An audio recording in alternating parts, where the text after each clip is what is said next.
अस्सलाम वालेकुम dear students. Scholarship में छठी यूनिट है ज्योमेट्री। अभी हम ज्योमेट्री का पढ़ेंगे chapter.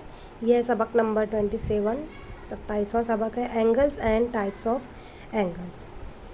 C the figure formed by two rays that extend from a common point is called an angle. यहाँ पर देखिए शक्ल, एक ही नुक्ते से निकलने वाली दो शुआएँ है ना, इनसे मिलकर जो है वो जाविया बनता है।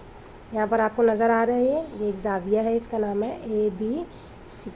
Symbol this symbol represents the word angle, यानी जाविया इस लफ्ज़ को जाहिर करने के लिए इस अलामत का इस्तेमाल करते हैं। In the figure ray BA and ray BC are the sides of angle ABC। ये रे BA और ये रे BC, ये दोनों को क्या कहेंगे? एंगल की साइड्स या एंगल की arm.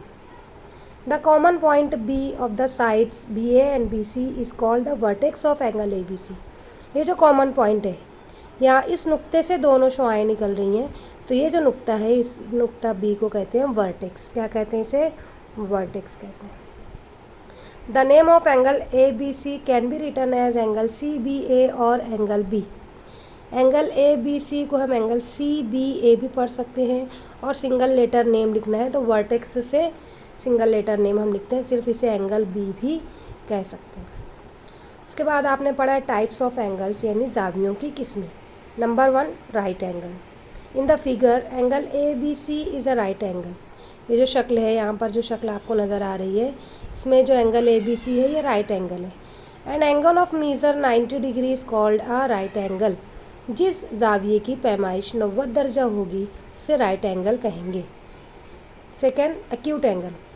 In the figure angle PQR is an acute angle. शक्ल में देखो ये जाविया PQR नज़र आ रहा है, ये एक्यूट एंगल है। क्या डेफिनेशन है? An angle which measures less than 90 degree is called an acute angle. जिस जाविये की पैमाइश 90 दर्जे से कम हो, लेस दैन मतलब कम, 90 डिग्री से कम हो जिस जाविये की पैमाइश, उसे एक्यूट एंगल कहते हैं। देखो ये कम खुले मुंह का होता है, इस तरह से बंद मुंह का थोड़ा। नेक्स्ट है obtuse angle. In the figure angle RST is an obtuse angle. यहाँ शक्ल में देखो RST, ये ऐसे खुले हुए मुंह का आपको नज़र आ रहा है, फैला हुआ जाविया। इसकी क्या तारीफ है? An angle which measures more than 90 degree but less than 180 degree is called an obtuse angle. जिस जाविये की पैमाइश 90 दर्जे से ज़्यादा लेकिन 180 दर्जे से कम हो उसे ऑब्ट्यूज एंगल कहते हैं। देखो ये ऐसे फैले हुए मुंह का होता है, 90 दर्जे से ज़्यादा, कितनी भी हो सकती है, 91 भी हो सकती है, 92 भी हो सकती है, 100 है ना, लेकिन 180 से कम होना चाहिए। ठीक है, तो ये 3 टाइप के एंगल्स हैं।